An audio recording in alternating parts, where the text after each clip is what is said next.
week I'm having. Starting with Hurricane Sandy and I'm ending with Hurricane Milda. Right? Let's give her a hand.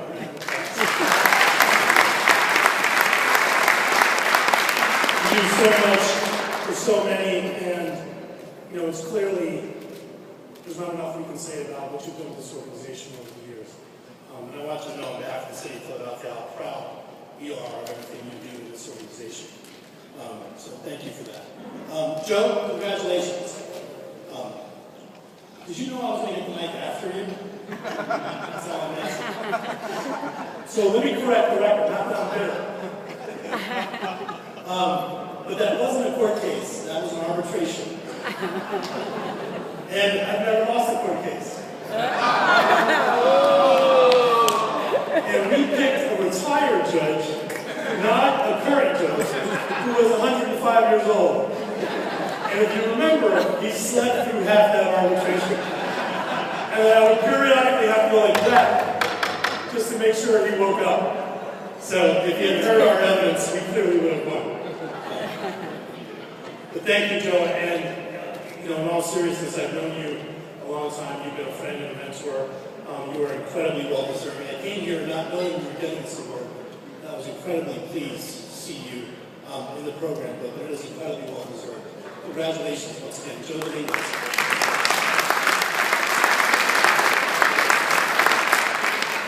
I'm going to present the Community Forward Award. And Nilda told me I had 30 seconds to do that. But before I do that, Nilda,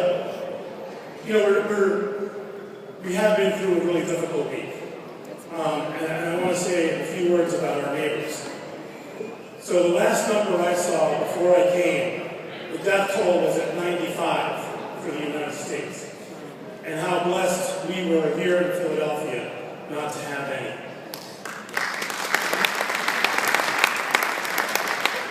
And I can't take credit for that, the city can't take credit for that. We were prepared, we communicated well, we had a lot of great stakeholders and partners. But I think it's about our citizens and Philadelphians and how they behaved and how they heeded our warnings in order to stay safe. So we're hearing a lot of stories about heartbreak and lost homes and lost lives. I wanted to share a story that you're not going to read in the paper. I wanted to share a story that you're not going to see on TV. I wanted to share a story from the storm that I found to be incredibly inspirational before I give this award. And I'm saying it because I think it says something about who APM serves and who our constituency is. So in the middle of the storm, one of the things that we like to do when things are at their worst is go to some of the shelters. I know Reverend Bonnie is here. She was actually at some of those with us. And I want to tell you a story about a woman I saw. And she happened to be the first person I walked up to. And she was in a pair of sweats, an oversized t-shirt, and she was wrapped in a blanket with a bandana around her head. And she was sleeping on a cot in a gymnasium.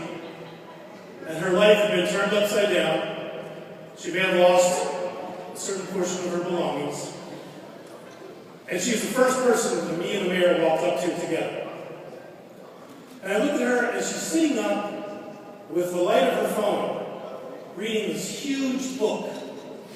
And this just shows you what Philadelphians are all made out of. In the height of the storm, she was reading a nursing book. And I asked her, "Man, what are you doing?"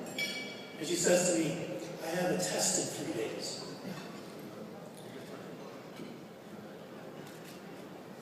That woman was in that shelter, and Sandy wasn't going to stop her from getting ready for that test. And that was because she wanted a better life for her and her family.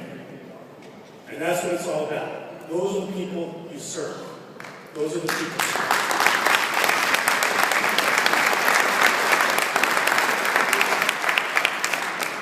All through the week, people said, "How are you guys doing? Aren't you tired? Aren't you exhausted?" I thought of her, right? Every reason to be down, every reason to be just exhausted and demoralized, and she decided that this was not going to stop her. And that's what keeps all of us going. You guys have stories like that with all of the people that you interact with all the time. That's what Philadelphians are made of. We're resilient, we're strong, and we're never going to let anything stop us. It's all about adelante. So, why do I love APM? It's because we're about neighborhoods. And neighborhoods are, and should be, places of community, not places of conflict. Neighborhoods should be places of prosperity, not places of poverty. And APM believes that our neighborhoods are places of hope and not places of despair. And that's what we're about, and that's what APM is about. And that's what I think the Community Forward Award is all about. The Community Forward Award acknowledges outstanding individuals who have made a meaningful contribution to the progress of our city and our community. Michael Rubinger, the CEO of LISC, has a long history of transformative investment in Philadelphia. Prior to joining LISC, Michael was the president of the Pew Charitable Trust right here in Philadelphia, where he supported the work of the nonprofit community through wide-ranging social investments. At LISC, he has been a key figure in community transformation and development. APM is proud to be one of only 2 sustainable community initiatives in the city of Philadelphia. Michael knows our community. If you hear Nelda talk about him, it sounds like she thinks he's an angel. LISC has been one of the funders who made it possible for APM to create over 350 affordable housing units and Boricuan Plaza, home to the area's first supermarket and financial institution in North Philadelphia. How many of you know we don't have enough of those in our neighborhoods, right? For the last 22 years, LISC and APM have worked together, and now APM is on the verge of completing what we've heard many times tonight, Paseo Verde, the next great project in the restoration and transforming of this community. Unfortunately, because of Sandy, Michael couldn't be here tonight. So I welcome Andrew Frischhoff, LISC Philadelphia's Executive Director, to the podium to receive the Community Forward Award on Michael's behalf.